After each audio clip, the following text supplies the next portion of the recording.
Hello, everybody. Welcome. Thank you all for joining us. I'm Dov Waxman. I'm the Rosalind and Arthur Gilbert Foundation Professor of Israel Studies here at UCLA. And I'm also the director of the UCLA YNS Nazarian Center for Israel Studies. And it's my pleasure to introduce our speaker this evening.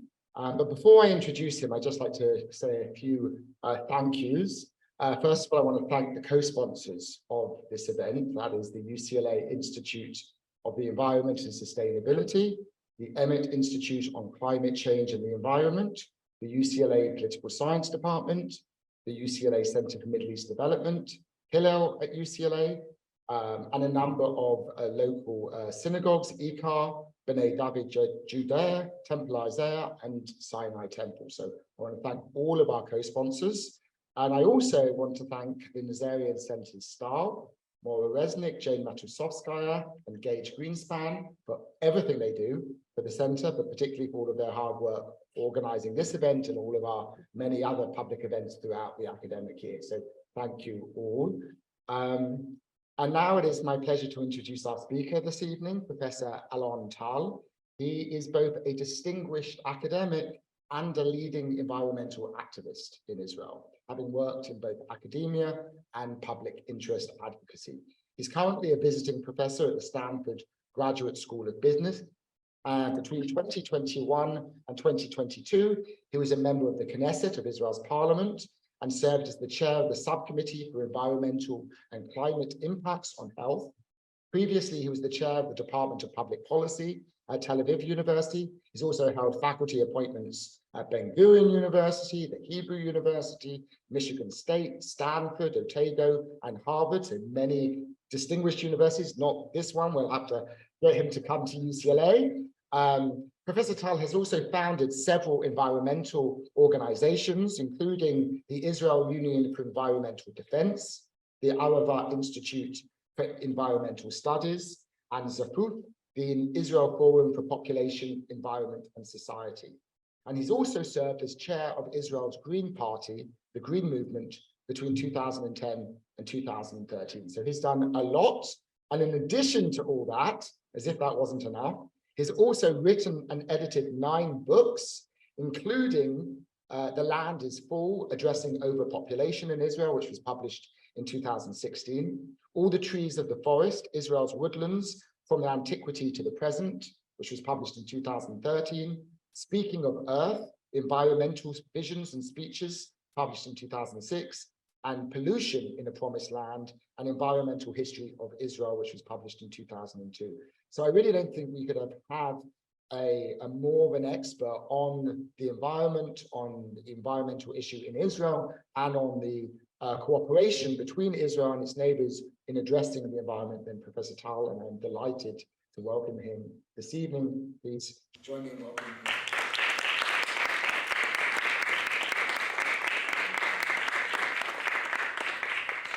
Good afternoon. Thank you, Dov. Thank you, Mara, and the whole center for hosting me.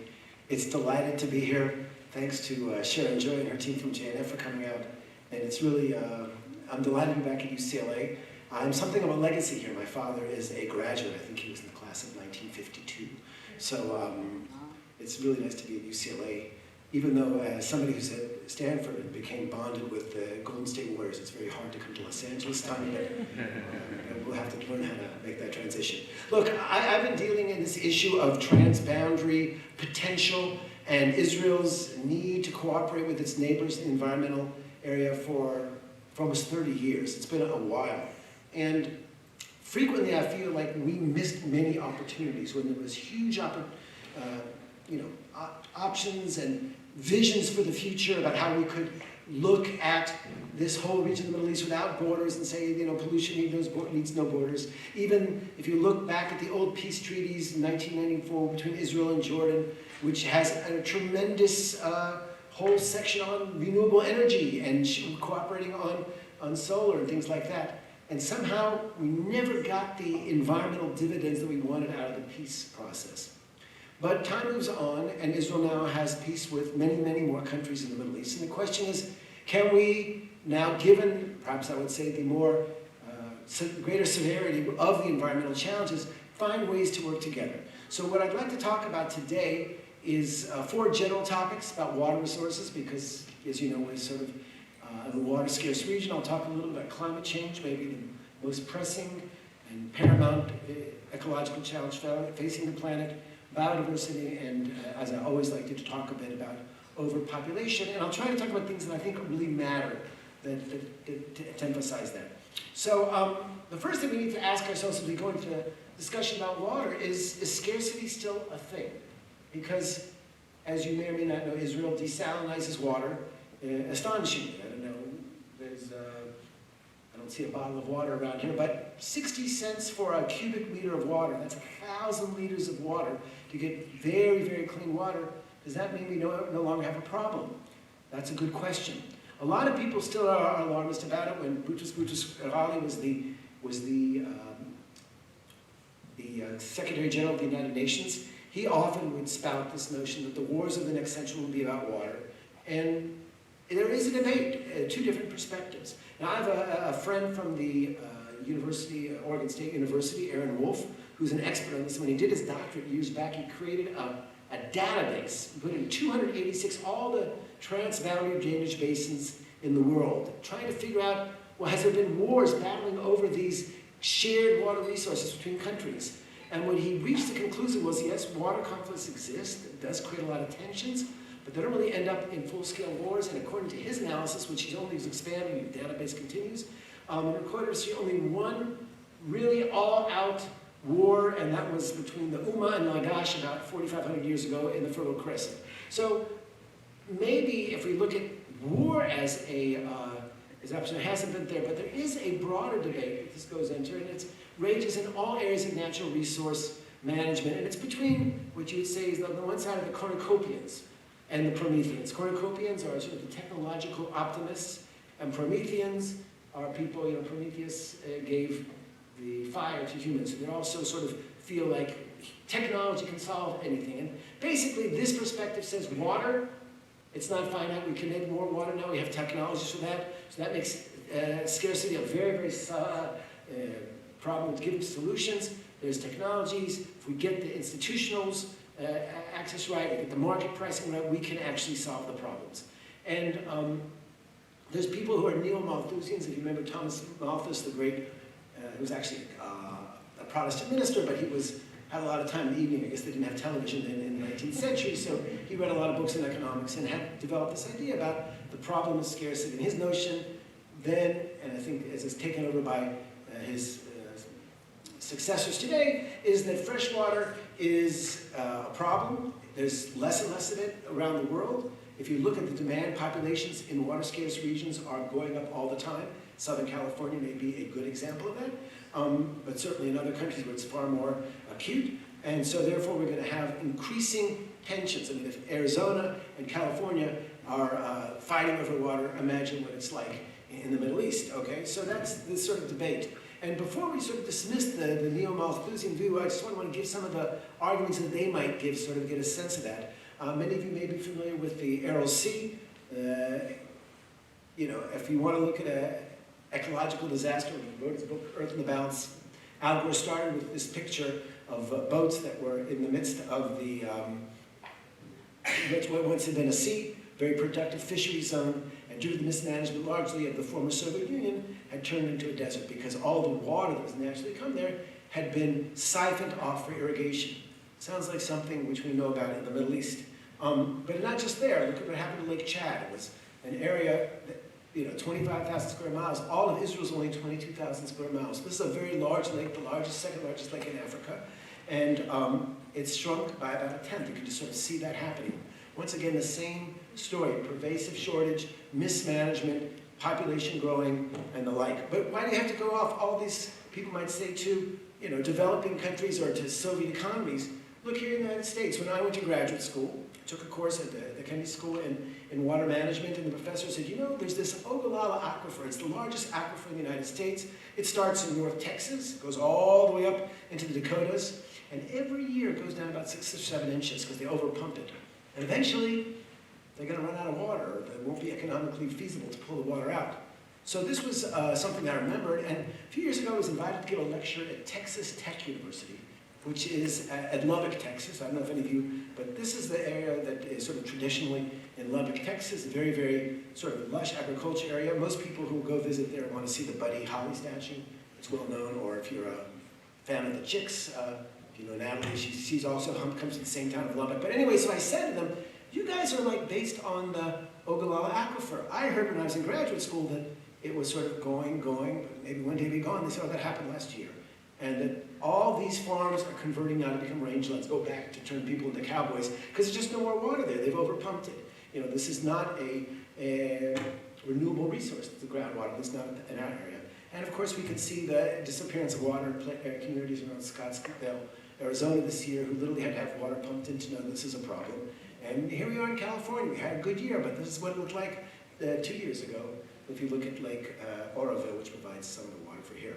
So to start this discussion off intelligently about the water, we need some standards. And many years ago, the United Nations came to a Swedish hydrologist, Malin Falkenmark, and said, tell us how much water people need. If we're going to start saying what's scarce. And so she developed these standards, and of course they're based on metric things. But if you look at that, 1,700 cubic meters, that's basically 1,700,000 liters or quarts of water a year, okay? Then if you have enough of that water, from her Scandinavian point of view, that's enough, okay? But if you're below that, you're already starting to feel a little stress, and if you get to below 1,000 meters, then you are in a scarce situation, you're in a problem, okay? But here's the thing, when we live in the Middle East, everybody's in below 1,000, and have been for years, okay? So we live in a region where we're built into these new levels of scarcity, okay? And you can look here and see, sort of have a sense of where the hydrological superpowers are in our region. And you can see there are some places that have more water than they need, but others which are mining water, which are taking more. So if you take a look, for example, at the Jordanian one, which is relevant to this, 151%. In other words, they are pumping 51% more water than naturally falls with rain, okay? So how do they do that? It's not sustainable. Well, they mine. They do just like the Ogallala Aquifer. And slowly but surely, the aquifers which provide Jordan with water are disappearing. So I write about this a lot in academic context. But if we look at Israel's situation, our situation is quite different. So to begin with, basically, our water production per capita is going down per person, even as our population grows up. So Israel, in terms of efficiency, is doing things that nobody else has done. Our population is going up way too quickly, and that causes other environmental problems. But it's not necessarily affecting this, as opposed to Jordan, who's also growing. In 1950, there were 500,000 people in all of Jordan when they decided to attack Israel unceremoniously back in 1949. But today there's over 10 million people, and their water resources have reached the critical mark. And when they were the second most water scarce country in the world, all of a sudden 2 million Syrian refugees appeared at the doorsteps, and Jordan is actually the champion. Israel's a close second in terms of absorbing immigrants in the region. They took them in there. But that meant that all of a sudden, they were in a crisis situation. In fact, this is a photograph of a very angry demonstration by people in the north of Jordan whose water supplies were cut because people come in with a water footprint. And this is a destabilizing issue for the Hashemite kingdom. And King Abdullah understands just how tenuous it is. Which brings us to sort of discussion, well, how does this fit in with Israel? Because Israel has entered a brave new era, almost 20 years now, where we've become increasingly dependent on desalination. When I turn on my tap in the house in Modi'in, I know that less than a week ago, the water was supporting fish in the Mediterranean, had a lot more salt in it. But due to some very, very smart engineering, which actually started with a UCLA professor, it's a good time for a shout out, who made Aliyah move to Israel, to Ben Gurion University, and develop this new generation of reverse osmosis membranes. So we can now really do amazing things. We can produce, like I said, 1,000 liters of water for 60 cents. That's really, really cheap. And that changes everything in terms of that. Here you can see the original sites of the plants, and now we're building yet a 6th major plant on the Mediterranean coast, as I'll discuss, which with the goal of providing water for the first time to the Kinneret, to the Sea of Galilee. And that's an interesting thing. So this creates opportunities because now we can make water inexpensively. And the first time this was attempted as an agreement was in 2013. The World Bank supported, you can see on the far left, Sylvain Shalom was at the time the Minister of Regional Cooperation. He's since sort of bowed out of public life. But Hassan Nasser, the Jordanian water minister, Shabbat Attili still keeps his hand in the Palestinian. But they started talking about how can we start using this desal capability to increase the pie for all of us, okay?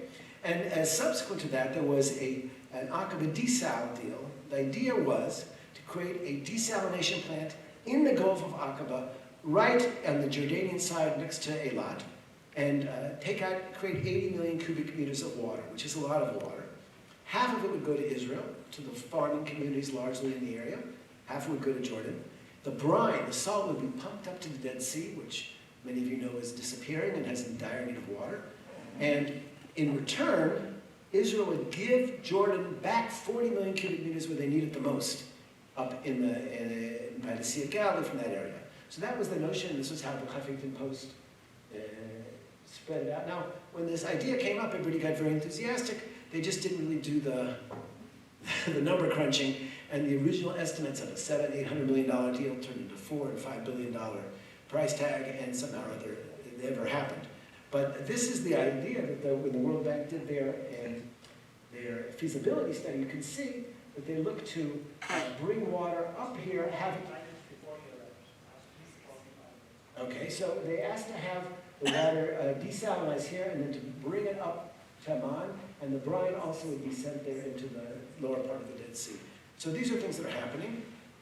Discussing, not a lot happening, but we're hopeful that there's some new things on the horizon. This is a picture from the Sharm el-Sheikh Conference of the Parties, the UN Climate Convention, which happened just this past fall. I was honored to be on the Israeli delegation because at the time I was an elected official and chairman of the Climate Committee, so I got to be in the negotiations, and I'm very happy to go into that. Many of us were profoundly disappointed with the world's lack of temerity or vision with regard to moving the mitigation goals and reducing the release into the atmosphere. However, the neat thing about the climate meetings is everybody's there, all the ministers, and neat things happen.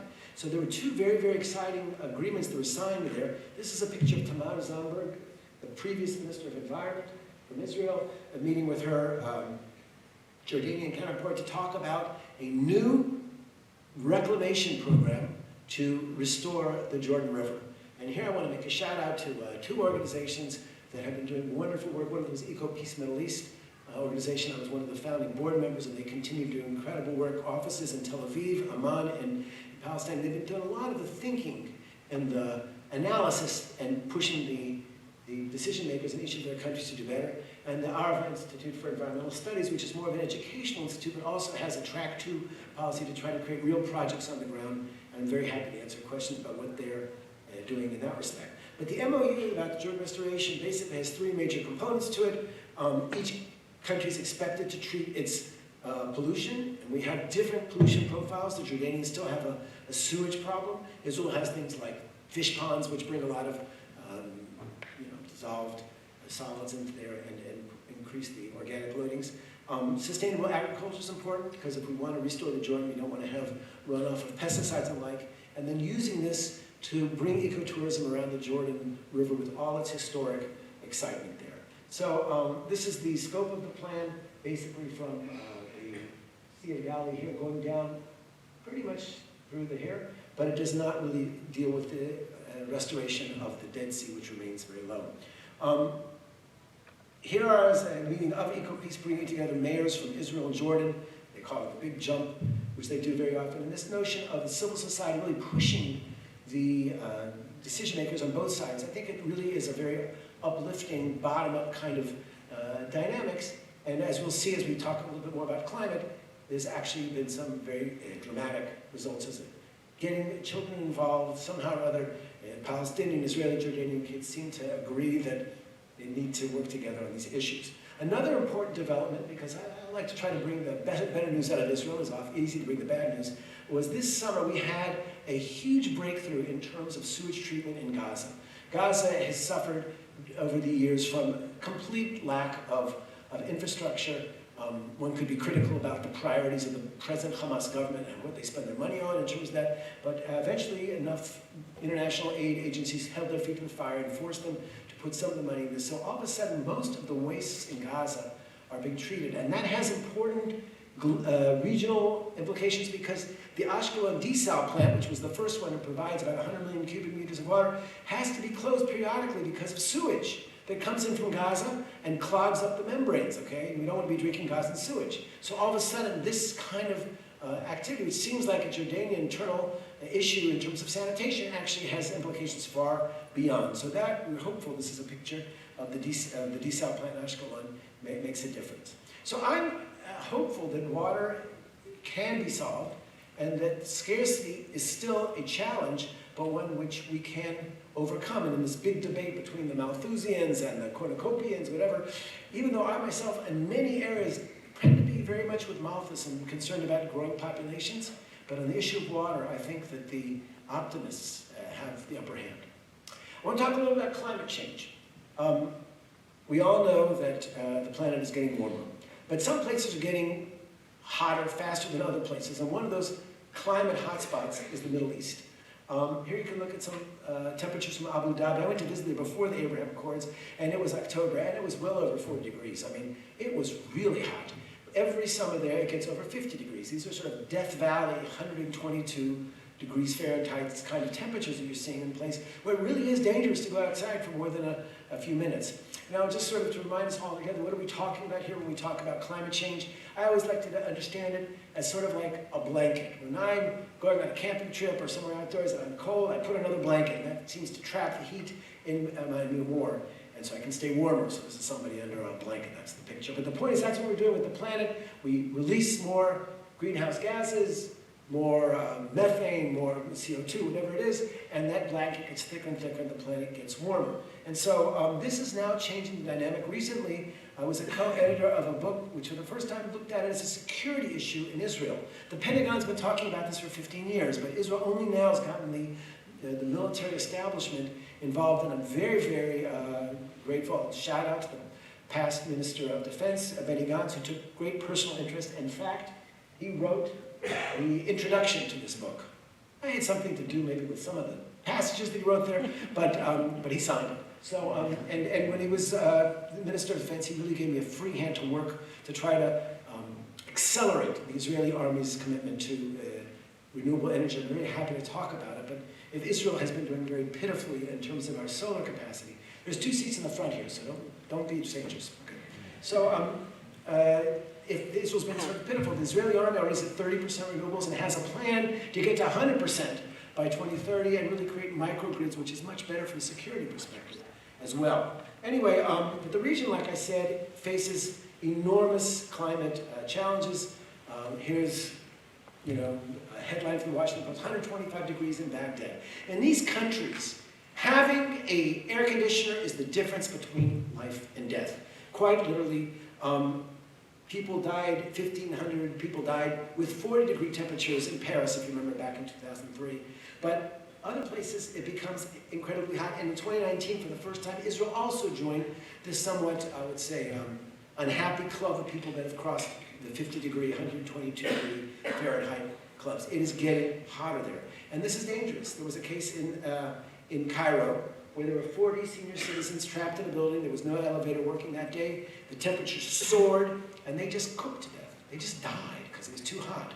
So these are the kind of extreme temperatures which make us realize that climate change is real, and for some of us, we talk about 1.1 degree average. Well, that's an average. An average is driven by the extremes, and in the Middle East, we have temperatures that push the extremes up. So Israel is such a hot climate hotspot as well, and so if the world temperature went up 1.1 degree, it's actually like 2 degrees in Israel. And, I always wonder about this. I don't want to be critical of my colleagues in the American environmental movement, but they always talk about that 1 degree temperature rise. But that's in Celsius. You're in Fahrenheit. Wouldn't it be a better PR thing to say, 2+ degrees? People might get more scared, and for Israel, it'd be 4 degrees. And in fact, Israel, when I talk about it, you live in Tel Aviv. I know how many of you visited Tel Aviv in this audience? A few of you. So in August, it can be a little bit soupy there, right? Well, imagine this, that in addition to the 4 degrees Fahrenheit increase that Israel has experienced. There's a 4-degree heat island because that's what cities do. They make things hotter. At 8 degrees, that on the margins is huge. And I don't have to tell people in Los Angeles who know what heat is like that that's a big deal. So we are a hotspot in terms of that. In terms of the sea level rise, the Mediterranean Sea is up to 6 to 10 millimeters a year. That's, again, more than twice the world average. And if you look at the models that exist by the IPCC, the International Panel for Climate Change and the like, it's very, very disconcerting. But we know that climate change isn't just about drought and heat, it's also about extreme weather events.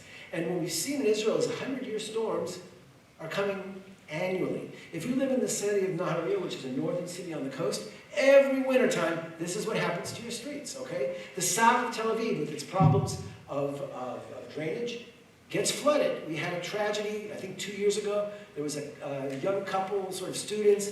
They were living in a basement apartment. They tried to take an elevator out. The electricity went out, and they drowned because everything was flooded. So we are starting to see that these extreme events matter.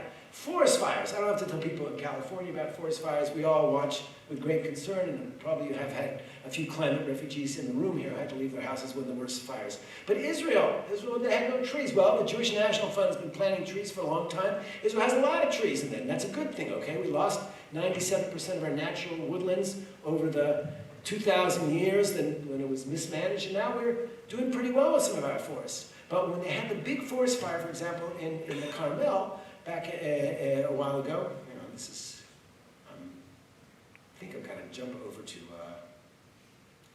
different thing. Anyway, we saw that the frequency of fires goes up so very, very dramatically. Now, I'd like to say a word or two about climate change mitigation strategy. What are we doing to reduce our carbon footprint? Because we need to start taking this much more seriously. So take a look at what Israel's is happening. These are our annual CO2 emissions. You can see there, this was just before the COVID came in, this thing, and then it went down a little bit now, but it seems to be back up. And what's interesting, you can see Jordan and the Palestinians also on the rise, is the per capita emissions going down, but your population is going up 2% a year. And that means the overall, you can see per capita dropping, you can see the overall there. So here you can see where things are, and of course, if we look at where the major emissions that we have to cut back collectively, it starts with the electricity sector, which still relies very heavily on natural gas, which produces methane, which is 82 times more powerful than CO2. Transportation, I think they sold last year 5,000 electric vehicles. We hope to do more, but we're still a long way away from Norway, which sells 92% EVs. And industry, in particular our cement industry, gives that a lot. Jordan, pretty much the same, okay? They're less industrials, they have more problems with their waste, but they're also the same kind of thing. So when we look at a strategy, there's a lot of things we could think about doing together with our neighbors in terms of a joint electricity market for the region. When we talk about Israel's efforts in the past, the excuse that's always given is Israel's an energy island. Why is Denmark at 60% renewables? Well, because they have Sweden next door with all their hydro, so they can always import if they're short. When you're all by yourself, you're not a geographic island, but you're geopolitically quite isolated, and your neighbors, even that you have relations with, don't have much energy themselves, so you're an island. And we need to change that way, and as you'll see, we may be on our way to doing so. And of course, we need to start moving the other areas, and we need to talk more about climate tech. And I'd like to say a word or two about climate tech, because I was chair of Israel's Climate and Environment Committee, subcommittee of the Knesset. It was the first time. And it was a very interesting thing for me. I'll just sort of turn this off for a second. Yeah. Anyway, the truth of the matter is that I always was something of a regulatory zealot. As Dov explained, I sort of worked in NGOs, I sued polluters a lot, and I always had the sense that if we have an environmental problem, we just make a very tough rule, and if that doesn't work, make it tougher and more stringent, eventually it'll work out. But what I heard in our committee time and again as I invited the heads of Israel's remarkable climate tech industries to come in was a very different story. And the story was pretty much the same everywhere. We are suffocating under the burden of bureaucracy. And that was for me very difficult to internalize, because here I had to see, well, maybe government should be trying to help industry instead of hammer industry. And that was here. So you have a picture here of a agrivoltaic center. Israel had 50 agrivoltaic pilot projects. Not one of them was developed commercially in Israel when they started doing it because it was just too hard to get permits and there was too much argument between giving up agricultural land and this kind of stuff. It didn't happen. Solar Edge. How many people are familiar with Solar Edge? Solar Edge, that's a good person, and I hope you invested in the right time. Because Solar Edge was worth, on the NASDAQ, I think, $1 billion 5 years ago. It's now worth $16 billion. Actually, they claim they're the largest Israeli corporation in Israel. They make solar inverters, the best in the world, and they're all over the place, everywhere, except not so much in Israel. Their factories in Israel, their R&D, 100% Herzliya. The best known secret, here's this incredible powerhouse worldwide in terms of solar energy. And it's not a household name. If you haven't heard of Solar Edge, don't feel unusual. Most Israelis have never heard of it. They're unbelievable, okay? But they had to do it all abroad. And they have a factory in China with 2,000 workers. They just bought the biggest battery factory in South Korea. They are solving the energy problems of the world from afar. 25% of the world's emissions come from the food system, 17% just from cows, okay? So Israel has remarkable initiatives creating the new cultured food. We also have plenty of plant-based foods, but the cultured food where you actually take the proteins, you distill down the proteins for milk, and all of a sudden you have real milk. I've had their cream cheese. It is better than Philadelphia, if that's possible, or at least as good. So olive farms, they didn't start with hamburgers, they went right to the top. We're gonna make cultured steaks, not some sort of an impossible, process one, but we wanna have real steak where we use, and it's an Orthodox woman from the Technion who has brought the technology. And if you go to Rehovot, they just got $100 million to make a factory, and hopefully they will do it. So there's a lot we need to do there, but there's also the possibility of working together. And here's another event that happened. You can obviously notice there, Secretary John Kerry, who gets a huge shout out for really holding all the nations' feet in the world, feet to the fire, everywhere, including Israel, to get with the program. He did it when he was the Secretary of State under the Obama administration, now is the Special Climate Envoy of the White House. But here at the most recent meeting of the Conference of the Parties, here he is with somebody from the UAE, I'm not sure what his job is, but the Israeli Minister for Regional Cooperation, a Jordanian, and this new water energy trade-off, which is a very, very exciting problem. If you look at Jordan and Israel, what do you notice right away? Well, Jordan is 3 times larger than Israel. And what does that mean? They have a lot more space for solar energy. And indeed, almost all the Jordanian lands that were obviously cut off at the colonial map because the lines are so straight. Anyway, these are mostly hyper-arid deserts. Not a lot going on there. But you could put solar farms there and have clean energy. And what is Jordan's problem? We already talked about that, water. So wouldn't it make sense for Israel, which has this incredible desalination technology, to take water and pump much more of it over to Jordan and get, on return, clean, carbon-free electricity? That's win-win. Makes sense for everybody. So that's an idea that EcoPeace Middle East has been talking about for at least 10 years. And finally, they found a government that was willing to listen to them. And they said, no, it's a pretty good idea. Do you have anything specific? They said, we've been working on it all the way. We have all the international experts. And so that agreement passed through, and I think it's a huge, and hopefully it will continue to happen. I personally took on this issue of Palestinian renewable energies. It is insane that the Palestinians import 90% of their electricity from Israel. And we are involved in huge battles to prevent, the environmental community, to prevent natural gas electricity plants. Wouldn't it make more sense, perhaps, to try to let Palestinians make their own electricity from the sun and keep that electricity for Israel so we won't need to make new power plants? These are all very important. I want to say 2 more issues before we go to Q&A. Biodiversity. Israel is blessed with an extraordinary diversity of nature, okay? The numbers are amazing. These are all pictures of animals in Israel. But if you compare this to the world, Israel has, for example, more bat species than all of Europe. Over 115 mammal species. This is unimaginable for such a teeny area with just the size of New Jersey.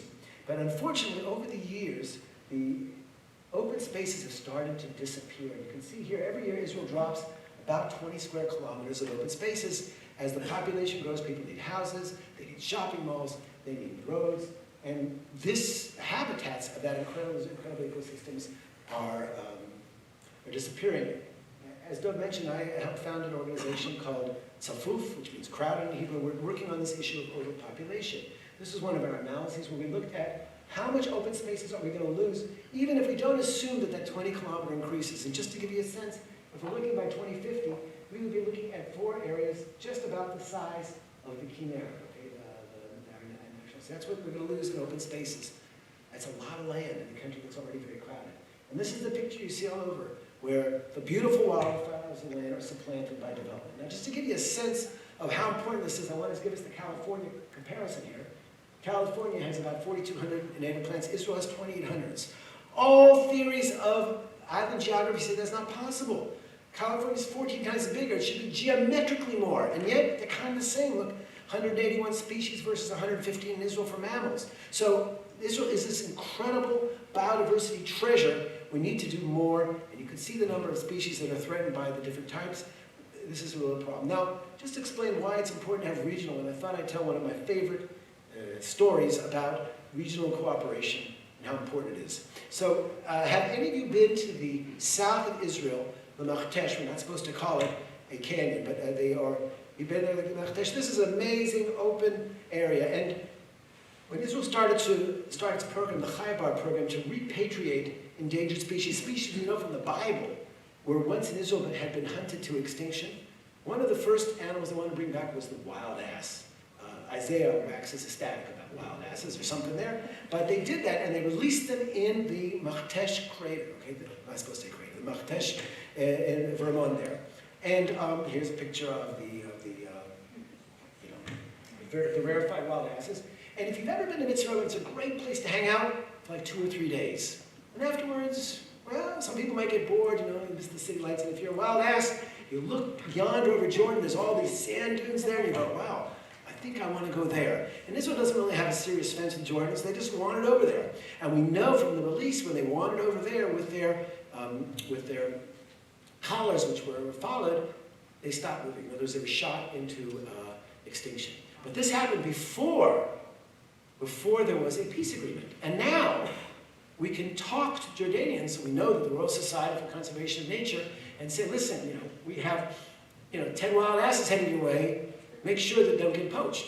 So these are the kind of things which are possible and that we need to do, because the open spaces are just not enough. We have to open up the borders. And this idea of transboundary parks, many years ago I was asked by the Geneva Initiative. It's a group of non-government people thinking about peace agreements to draw up a shadow peace treaty. And I did it with the former Director General of the Ministry of Environment, Mohammed al-Hamedi, and we drew up a whole peace treaty between Palestinians and Israelis, and we created a whole system of transboundary parks where we would use the combined land resources to create the critical masses the animals needs, and this was sort of how some of it looked. Certainly, we could do better enforcement, and there's a lot more we can do there. And in terms of forestry, Israel, has got a lot to teach the world, but we could really work better. If you look at the map, they talk about the green line. Well, it's a green line because we have trees and the Palestinians and the Jordanians don't. We know that their level of trees is no different than it really was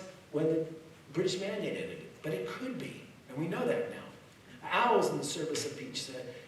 Yossi Leshem is a sort of an ornithologist extraordinaire who has a whole project using owls, Jordanians and Israelis on the border to control the rodent populations, which are devastating farmers, and not use pesticides. And you get bird watching in addition to that. The last point I want to talk about before we open it to questions involves population, okay? Because as I've mentioned, Israel's population is growing rapidly, 2% a year. And we know when you have more people, there's less nature, there's more emissions of carbon dioxide. Indeed, every child that is born with a God-given right to have a carbon footprint. But that's a problem. Indeed, when a team of researchers from the University of British Columbia asked a very simple question, which was later published in a particularly important article in Environmental Research Letters, they said, what can you do personally to reduce your carbon footprint if you want to do something good for the environment? And you can do a lot here, you can see. You can give up your dryer and hang your clothes. You can give up a car and drive a bicycle. You can use renewable energy. You can give up meat. But about 50 times more than any other single thing, have one less child. And that's something we need to think about. And we can see how already the developing world is starting to have more emissions globally than the other ones, because the carbon footprints in Europe are dropping fast, and now with the Biden program, dropping quickly in the United States, but in the rest of the world it's not. So if you look at Jordan's population, just to make this point, you can see how they've grown so quickly, and guess what? Their emissions are going up. Egypt's population, 1.2 million extra Egyptians every year. That's the reason why their economy can't get on track, because they can't find jobs, and oh, guess what? Their carbon emissions as well. And this was the same. Look at their population. We discussed this already. And if you look at the fertility rates in the OECD, who is that one at the top? Oh, that's Israel, with 3 children, 3.1 children per family, as opposed to the OECD average of 1.7. So these things matter. The last thing I want to do before I want to wrap up, I want to talk about how important it is to have American leadership in these areas, okay? Here you see a picture of former Prime Minister Naftali Bennett with President Biden. Now, before there was the Sharon climate gathering, you remember a year and a half ago there was the Glasgow. It was a big meeting because this was the first time after the Paris Agreement we're going to see that people were going to up their game, and a lot of countries came forward and said, okay, we are going to make a commitment by 2050 to make our economies what we call net zero emissions. We're going to move to full decarbonization by 2050. And 2 days before the conference, it was a Friday morning, I opened the paper, and guess what? Naftali Bennett says Israel is joining that elite club of ambitious countries. By 2050, we're going to be net zero. And it happened that day. We had something I can only characterize it as a pep rally. We had a very tenuous coalition. They were trying to maintain morale. So they took out a little sort of a space in Modi'in. They got Israel's funniest stand-up comedian, and all of the members of Knesset from all the different and competing parties in the coalition were invited to bring their spouses, and we all went to laugh together. And I went up to them and I said, Naftali, Sichatata, you did amazing. What is this net zero stuff? And because he knows I was sort of always a little disappointed in his foot dragging. And he said, by the way, for those of you who don't know, Naftali Bennett, basically, he's from Berkeley. His parents are from Berkeley. So here's a little known secret. Bibi Netanyahu has tremendous English. Naftali Bennett even better, because that's what they talked in the house. Anyway, he turns to me, he'd like to talk to me in English. He said, Ron, we had to do it sooner or later. And that peer pressure coming from the Washington voice of power is so important, not just in Israel, but in the whole Middle East, to bring us along with this vision. And I can't tell you, I was at the Madrid one, which happened I think in 2019. It was at the Conference of the Parties for the UN, and it was a feeling of despair without American leadership. So on these issues, if you look at any place we made real progress, it has taken the support, and I want to say, I don't want to make anything partisan about it, having the Abraham Accords is huge, and that of course would never happen without Jared Kushner and all his work in the White House on that. So American leadership is really important as we try to move forward. So I do think that as we face our many environmental challenges, we can do it, but we'll do it better if we work together. Thank you very much. I think that the first question that comes to mind after you kind of laid out the landscape for us is, what is actually the factors that hinder or inhibit progress? Because it seems like really advancing this cooperation, environmental cooperation, should be a win-win to all countries involved. And I wanted to kind of listen and hear more about what are the more intricate processes that hinder that. Well, I think there's two matters which are of great, constitute obstacles along the way. The first one is true both for domestic and regional work, and that is myopia. The short time horizons of powerful ministries and politicians who read polls means that in many areas, investments, long-term investments, are passed over, even though it would be good for the economy, because they would rather have the short-term economic return. And that's something we heard time and again. I was chair of a committee. We had a climate law, which sadly didn't pass because the government collapsed before it could. But we really held the government ministry's feet to the fire because they were only aspiring for a 27% reduction in greenhouse gases. I was like, guys, Denmark passed a 60% reduction. Come on, where are you? We're supposed to be a light of the nations. And the position of the professional staff at the Ministry of Finance, and the same people that are there now, they haven't changed, these are civil servants, was very much, we have economic constraints, we're an energy island, we have problems with intermittency, and really lack of any long-term vision. And the second thing is, I would say, trust. Trust is really the scarcest resource of all in the Middle East. And when we try to think forward, every time Israel and Jordan and Palestinians started making real progress on these issues, there would be, in this case, a change in the regime, whatever, where the trust would be lost. So I'm hopeful that, well, I'm a politician, so I don't mind saying it. We're in the opposition now, so I hope we heave this lousy government out and bring ourselves in a new government that is very able to create a sense of trust with their neighbors that we're really in this together, and we can make progress if we work together. Thank you.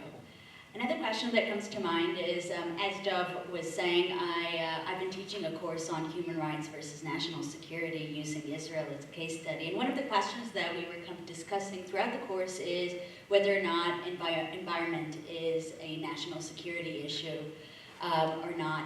And seeing that image of the book, I was very intrigued to hear more about how that was with the issues that were dealt in, and how was it really defined, how environmental issues were defined as national security issues, and what type of policies are advanced through the IDF. Sure. Well, I can give you a personal piece of advice. If you ever suffer from insomnia, that book is a great solution. 2-3 pages, you'll be out. So. But of course, except for Benny Gantz's opening introduction. But I think we do realize that the destabilizing potential, and we need to only look further than the situation in Syria, where 5 years of consecutive droughts basically led to a collapse of rain-fed agriculture, which is the majority of agriculture there. And farmers went to the city and realized, oh, who are these Alawites running the country?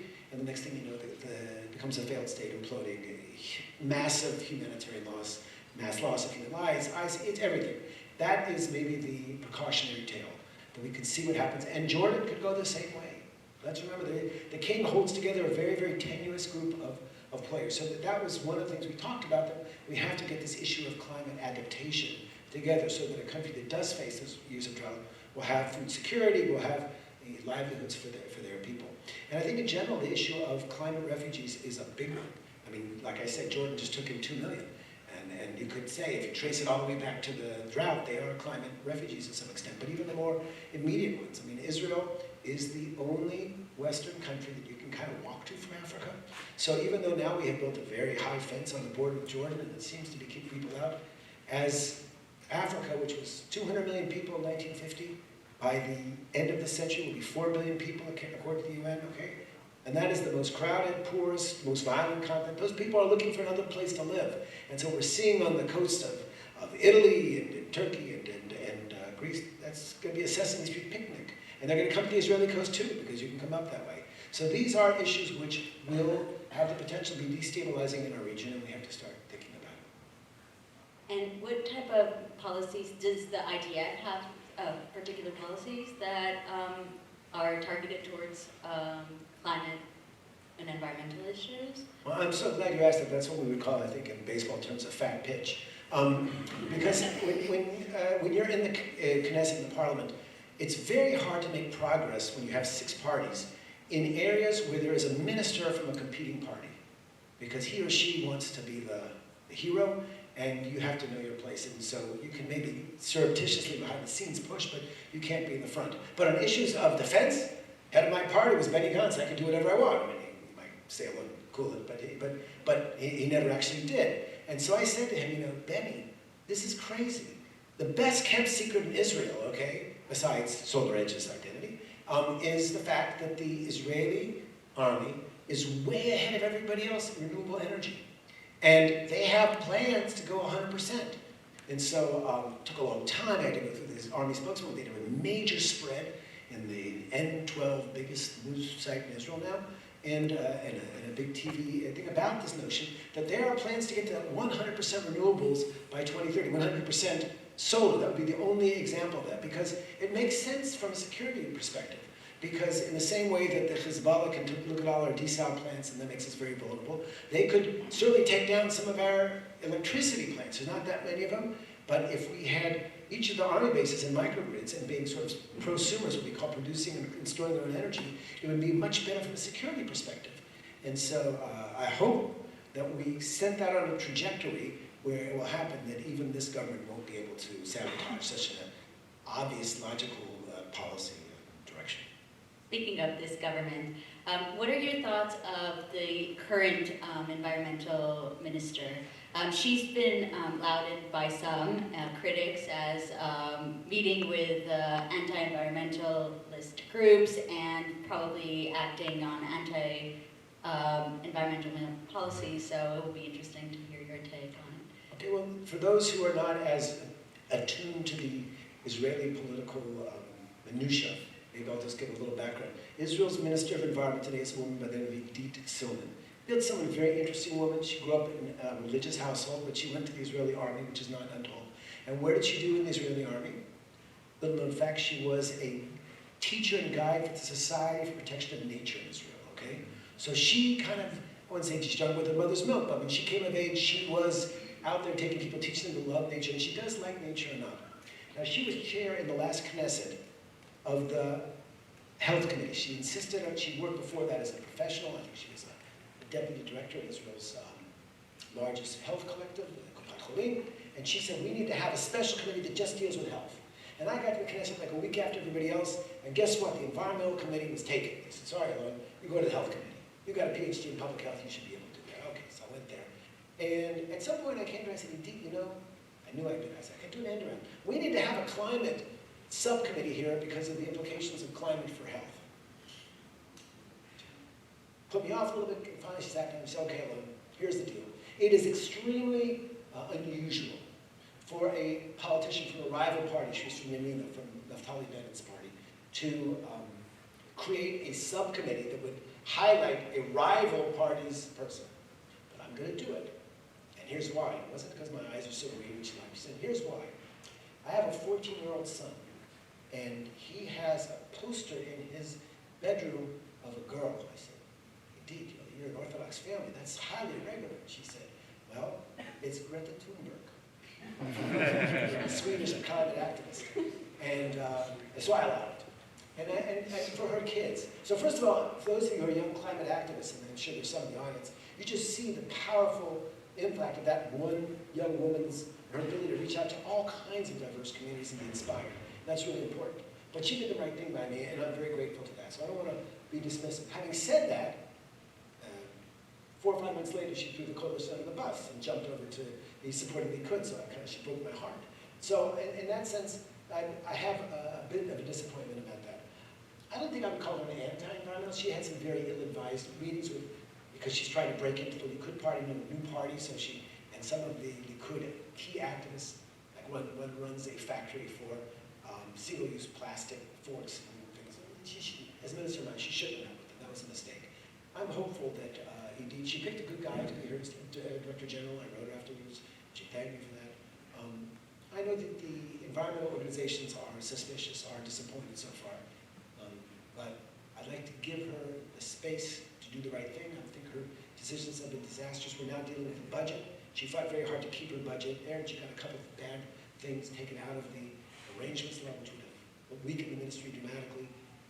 The verdicts, let's wait for the jury to come in. To what extent actually are these type of small politics involved in hindering environmental projects, like you said, like that factory owner? To what extent are these kind of people in the center of the Likud, perhaps, or other? To what extent do you suspect they influence or?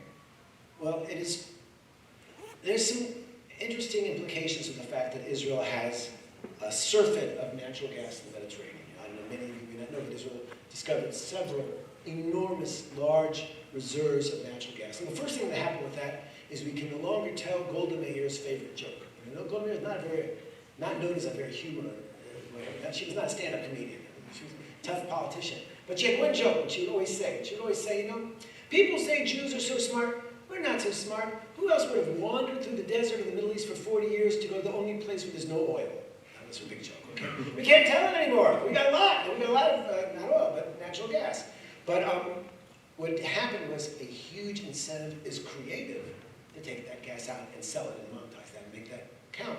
And a woman in my party who stepped out before, and it was Miki Khaimovich at one point went on national TV and said, we shouldn't be mining. That natural gas needs to stay in the Mediterranean or else we're going to, just raise temperatures ridiculously. And she paid a price. They could, in the previous unity government, vetoed her candidacy as a minister of environment. Like she was too extreme.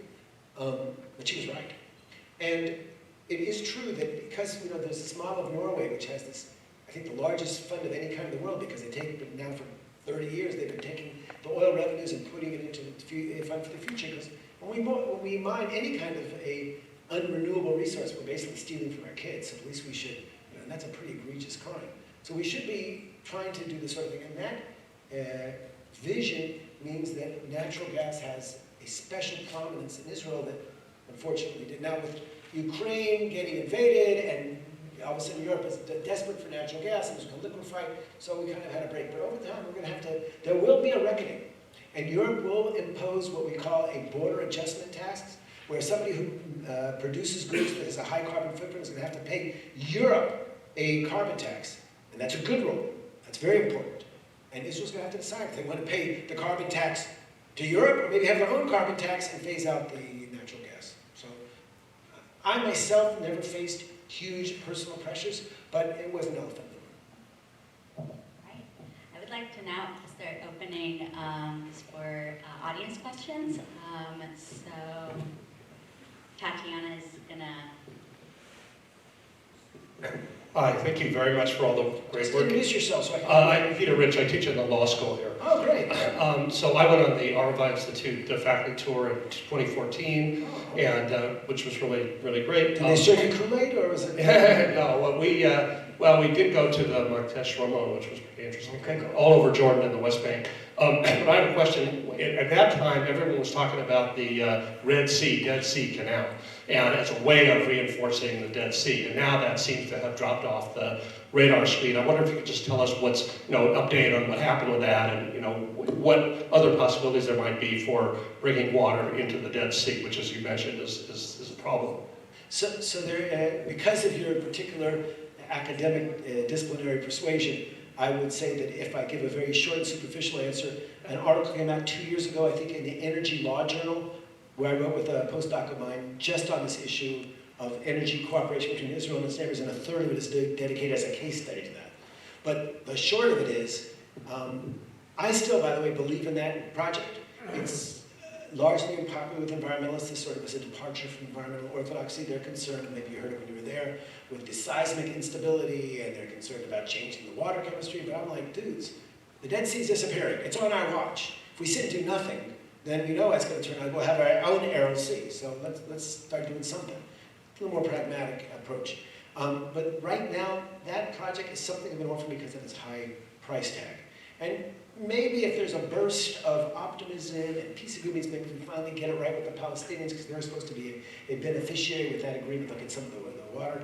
Maybe it'll come back. The most recent iteration, there's been different versions of it, and the World Bank did a big cost-benefit analysis. Just the cost $10 million. I was like, okay, well that's the World Bank. That's how they do things. But the truth of the matter is now the newest one would have the whole. It's not really a canal. It would be a pipe, and would go all up there inside of Jordan. I think it's a good idea. I think it makes sense to me. I think it would be, and like I said, Jordan needs the water, so we could get some of it to be fresh water, and we could start using brine. And that means that the Dead Sea would not be a natural, organic, wilderness-style sea. It would be something that would be managed by people. But guess what? The whole region has the human, there's no such thing. Wilderness is a misnomer in the region after 10,000 years of human habitation. So the answer is, Alon Tal thinks it's a great idea. The Jordanians are very keen on it because it creates all this beachfront property. But so far, we haven't found anybody to write the check. If you know somebody who's got $5 or $6 billion, then we can maybe bring it back to life. Thank you.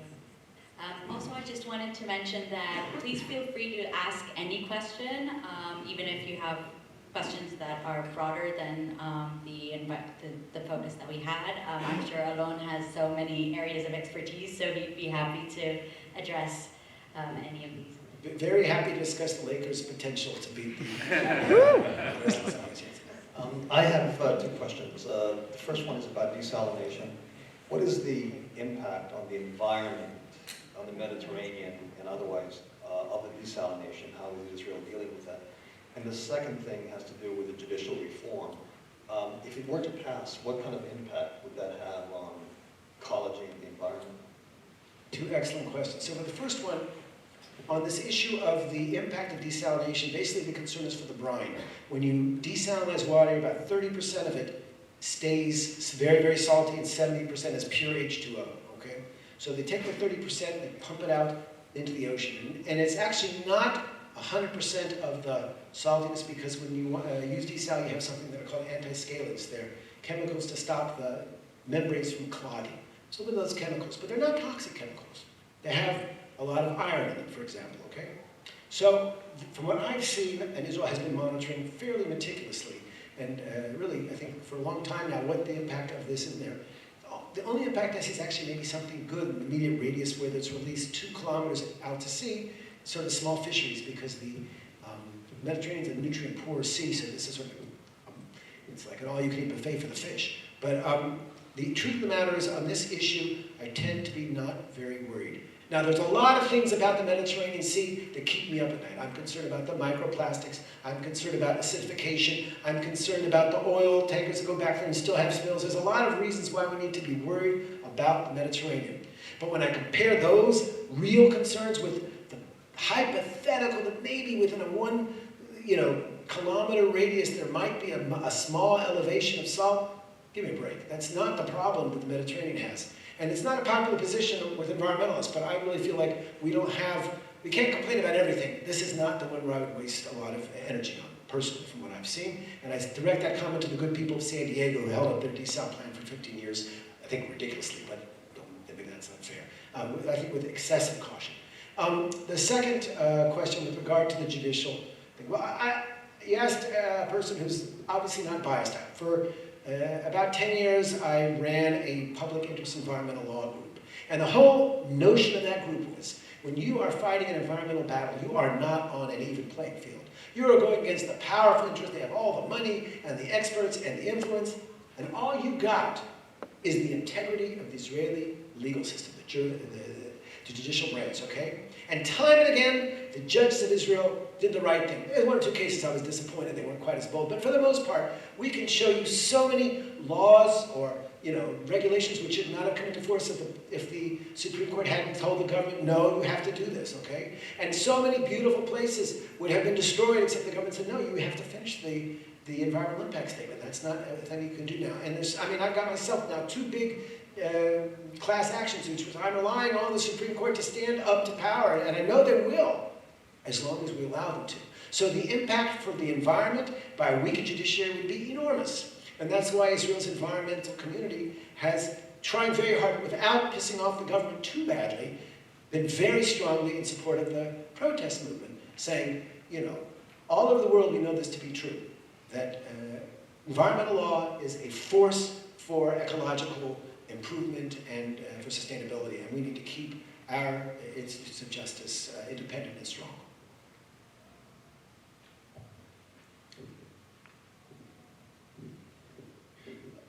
Hello, my name is Ben. Thank you so much for the talk. And my question was, excuse me. What other opportunities do you think there are for Israel to use its desalination technology and the water produces that way as a tool for diplomacy and peace? Like, what other countries could be partners with that, apart from Jordan and Palestine? That's a really good question. Well, for sure we can do more for the West Bank. It's an interesting historical case. And I heard at the time, it was told to me by an American diplomat off the record, that this must have been 15 or 16 years ago, before they built the big desalination plant at Hadera, which was at the time was the biggest RO, reverse osmosis plant in the world. And they went to the Palestinians and said, we'll pay for it, and we'll send you the water directly, okay? And that'll solve all your, because Palestinians have claims to that mountain aquifer. It's a long debate, but the Palestinians said, no, we don't want that. They said, but it'll quadruple the amount of water you have overnight. And they said, no, because that sits in Israeli jurisdiction, and we don't want them sitting there on the faucet being able to turn on and off. That's a perpetuation of colonialism, all this kind of stuff. And I understood that position at the ideological level. I just thought it was awfully foolhardy because, so what do they do as a result? They're even more dependent on Mekorot, Israel's national water utility, because there's limit. And the mountain aquifer is shrinking because of climate change. I didn't have time to show you all of those things, but we know that the Galilee, where the major water is collected, and the water trends are going down. So even the Palestinians could benefit a lot, I think, from a little more. This goes back to this issue of trust being a scarce resource, because they just didn't trust Israel to do that, right? Not to abuse that. Even though Israel has never, to my knowledge, used water to bring the Palestinians to their need, or electricity. All these routes with Gaza, where do they get the electricity? Mostly from Israel. Even as they're shooting, killing our civilians, we don't turn off electricity, because that's not a nice thing to do. So anyway, but getting your question, gosh, I suppose Lebanon, though Lebanon has a lot of water already, and Syria is a water superpower relative to us, but surely they had their droughts. But if we create a regional water market, there's a vision for that, and we have the new Middle East, then yes, this could be a huge game changer in creating the reservoir, the regional reservoir that we all need.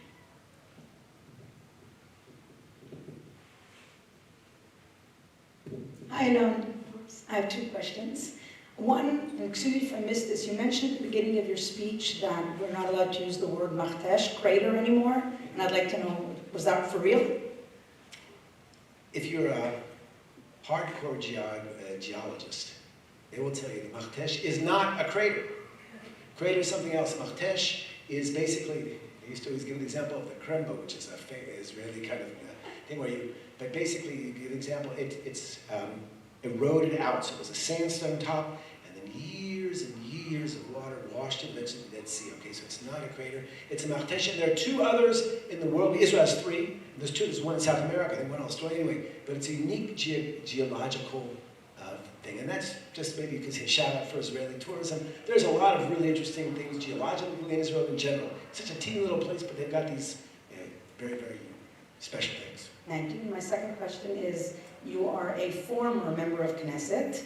Can you share with us what should happen in Israel to make you a future member of Knesset? Well, thank you very much. Oh, well, then let's talk about that. Any voters out there? Okay. The truth of the matter is that with all of my angst and concerns surrounding the ill-advised judicial reform that the present government has been promoting, there is a silver lining, and it's huge. I was in 4 consecutive elections, now a 5th, and basically the Israeli electorate didn't change too much. Here, the comparisons to the US are completely in order. A percentage here, a percentage there, you get a lower return rate. If the Labor and the Meretz party didn't merge, then they went down. All these little nuances, but basically the map didn't change. It was 50-50 split. What's happened in the last 2 months is unimaginable, with about 1/3 of the right-wing Likud party's voters moving to the center party. And guess who's in the center? The blue and white party, my party. So that's great for me. So we're a party that has 12 seats in the Knesset. The last polls have been 28-29. I mean, I'm definitely going to be a chair of a committee in the next one if we keep it up. So the question is, can we bring the government down fast enough so that we don't lose that popularity in the polls? Because this really population is a little bit fickle when it talks about it. But no, but the key thing is here, as a social scientist, I know how very, very difficult it is to get people to change their opinion about core values. Somebody who's voting year after year Democrat is unlikely to vote Republican even if there's a better candidate that way, because they kind of, they're all in on that. And it's like, if you're a Lakers fan, you're not going to support Golden State because that's just how you are. That's how we're all built that way. It's called human psychology. So to see that many Israelis and it's important for me as somebody who's in a centrist party, and the whole notion, people saying, why don't you come out with more leftist positions? And the other issue was, well, there's a large group of Israelis who are sort of moderate right-wing who come over and vote for us, but they say never did. But now, wow, we've seen a change. So what we need to have is for the government to fall b'mehera b'yameinu as soon as possible, and for Benny Gantz to do what he is, which is to be the most decent, honest, highest integrity politician on the scene, and the only person who can really unite Israel. Because at the end of the day, I am really convinced, after almost 2 years in the Knesset, that most Israelis agree about 80% of the issues. We all want there to be a safety net, which is pretty strong, but we want to maintain an open, free market. We want to have clean air. We want to make peace, but we don't want to give up security. We all have the same kind of values. So wouldn't it be better if we weren't in this polarizing environment and manipulated by a prime minister who uses those small differences to try to set one against the other? And I think that now you know you're all voting for blue and white in the next election, so I'll leave it at that.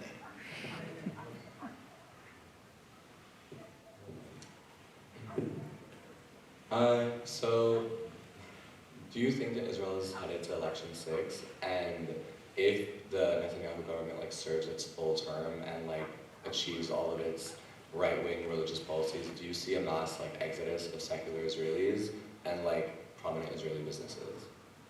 Wow, that is a good question, very hard one. I'm going to say no, okay? And that's not just because I'm an incurable optimist, although I am, okay? So you take it with 5 grains of salt. But I'm so impressed by the young generation of Israelis, and here it's all political stripes, who when faced with a government which is driven by extremists and adopting policies which fly in the face of our entire civic history, rather than sort of flipping the channel or increasing the translation subtitles in Netflix or getting on a plane to go hang out more in Nepal, no. They doubled down, and they went to the streets, okay? Week after week after week. And that is what you do now on Saturday night if you are between the ages of 50 and 50. And in certain communities. I see my daughter, I have a 23-year-old daughter, there she is on the main streets of Jerusalem making bonfires the night when the defense minister gets fired unceremoniously, and it is transforming her perception of herself. I was not privileged enough to see what happened in Berkeley when there were big demonstrations against the war, but imagine somebody who was coming of age then also saw, wow, my generation can own this and we can change the nature, we can stop war, we can change the nature of politics. And I think that's happening amongst young Israelis. So I think that although there are a few people saying, well, I'm going to move my high-tech company offshore, I think most of them are going to say, no, we're going to throw this lousy government out and we're going to reclaim our country because we don't have any other country. Okay, maybe if Herzl had better luck at the Zionist Congress with Uganda, there'd be an alternative, but there's no alternative right now, and this is what we got, and I see it really as a generational definition. It's people of young people. I'm so proud to be part of a country that raised those kids. How they did it with the Israeli schools is beyond me, but they did, and it's really a younger generation which has decided, I think, with their feet.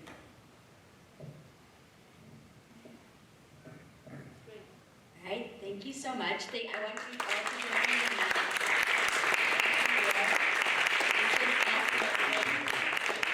I'm sure everybody enjoyed it. And thank you to the audience for joining us for this event. It's great to be Good here. night. Thanks so much.